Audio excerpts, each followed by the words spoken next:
Olá, quarto ano, bem-vindos à nossa aula de ciências. Hoje estudaremos o tema desequilíbrio ambiental e alterações no ambiente. Como nós sabemos, os ambientes precisam estar sempre em equilíbrio. Equilíbrio ecológico é o estado de um ecossistema onde a fauna e a flora são mais ou menos constantes, mostrando assim uma relação de dependência e ajuste complexo entre as duas. Normalmente, quando o ambiente está em equilíbrio, a cadeia alimentar também está equilibrada. Porém, existem muitos fatores que interferem no ambiente. Existem os fatores bióticos, que são os seres vivos, e os abióticos, que são os elementos como a luz, a temperatura, a água, a falta de nutrientes. Nesses dois ambientes que você pode perceber, há um equilíbrio, tanto no ambiente aquático quanto no terrestre. Porém, tanto fatores bióticos quanto abióticos podem acabar interferindo nesse equilíbrio. Por exemplo, no caso do aquático, nós podemos colocar um fator biótico, um ser vivo inserido nesse ambiente ou retirado em excesso desse ambiente. Vai tornar a cadeia alimentar desequilibrada. No caso desse ambiente terrestre, podemos pegar um abiótico, como por exemplo a alta da temperatura. Digamos que um vulcão entre em erupção nesse ambiente, com certeza vai haver um desequilíbrio. Esses fatores que interferem, essas causas de desequilíbrio, podem ser naturais ou provocados pelo homem. Nos naturais, eles se dividem em lentos e rápidos. Os lentos são as mudanças de temperatura. Nesse momento, eu quero que você se lembre quando nós estudamos a respeito da era glacial. Nós falamos que elas levam milhares de anos para que essas eras glaciais mudem a temperatura da Terra.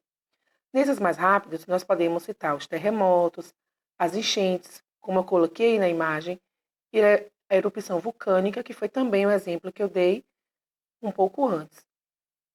Os provocados pelos homens, a poluição, pode ser a do ar, a da água, como nós já estudamos também, o desmatamento, a caça e a pesca predatória. Todos esses podem causar desequilíbrio no meio ambiente, dessa forma, desequilibrando completamente a cadeia alimentar. Existem várias consequências para esse desequilíbrio. Essas consequências podem ser temporárias. Por exemplo, quando há tempo para a natureza se recuperar. Vamos pegar a caça predatória ou a pesca predatória. Se por um acaso um homem caçar ou pescar muito e naquele momento ali desequilibrar a cadeia, porém ele parar com essa casca ou essa pesca, esse ambiente pode se recuperar. Aqueles seres vão voltando a se reproduzir e dessa forma vão novamente povoar, equilibrando a cadeia. Ou podem ser permanentes, quando causa o desaparecimento de alguma espécie. E aí a gente lembra do Dodô e do que aconteceu para que a espécie dele fosse extinta permanentemente. Agora nós vamos ver um vídeo de um professor que explica direitinho esse assunto. Preste atenção.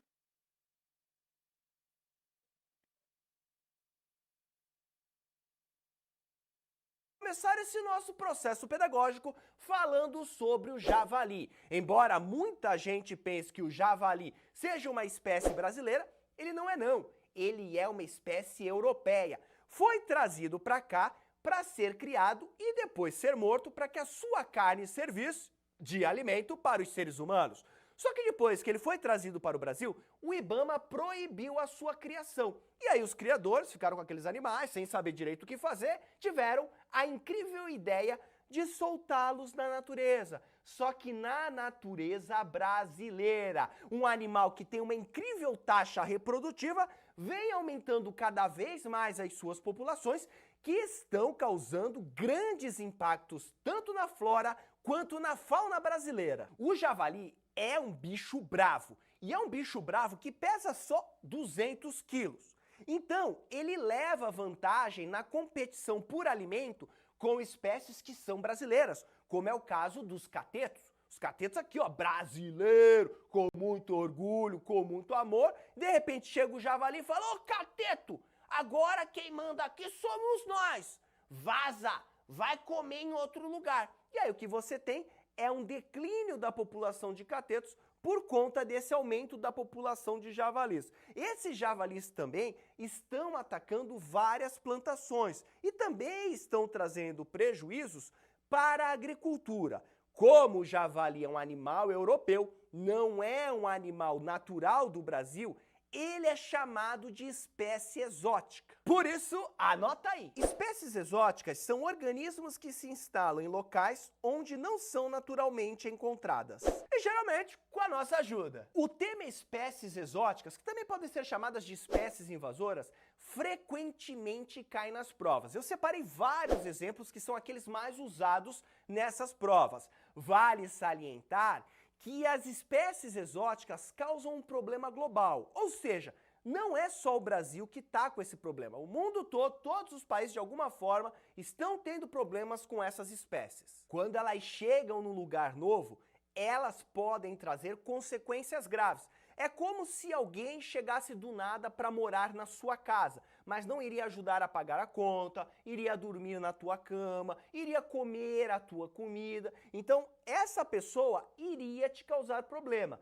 É a mesma coisa o que acontece quando uma espécie nova, que não é da região, acaba chegando ali. Basicamente, a lógica é a seguinte: quando a espécie nova chega no ambiente, provavelmente ela não vai ter predadores. Porque o predador ele não come qualquer coisa, ele já está acostumado a comer um certo tipo de alimento, um certo tipo de animal, e aí chega uma coisinha nova lá, ele não vai chegar, já vou comer isso aí. Não, demora um tempo para isso acontecer e muitas vezes isso nem acontece. É o caso do javali, por exemplo. O javali hoje tem pouquíssimos predadores. O principal predador do javali, inclusive, é a onça. Por isso que nós temos que lutar pela preservação dela, porque a onça é um animal brasileiro e que está tendo importância no controle da população de javalis. Quanto mais onça nós tivermos, menos javali no mercado aí dando preju. Mas a verdade é que como a espécie geralmente não tem predador, ela chega e começa a competir por alimento com uma outra espécie que já vive no local. Só que essa espécie que vive no local, ela tem predador. Então agora, além dela ter predador, um predador natural que vive ali também, ela tem alguém competindo com ela por alimento. Ou seja, ela está sofrendo muito mais pressão. E o que vai acontecer é que essa população aqui, ela vai acabar diminuindo. E a espécie exótica, como está levando uma vantagem competitiva, consegue mais alimento e acaba aumentando ainda mais a sua população. Essas espécies exóticas acabam causando uma ruptura ecológica na região e reduzindo a biodiversidade. Claro, aquelas espécies que estão perdendo a competição vão diminuindo, inclusive muitas vezes elas desaparecem daquele lugar. Portanto, dá para a gente perceber que é realmente necessário nós tomarmos muito cuidado, termos muita atenção com as espécies que nós estamos introduzindo em determinados ambientes, mesmo em ambientes pequenos, porque isso pode causar um desequilíbrio ambiental. Até a próxima.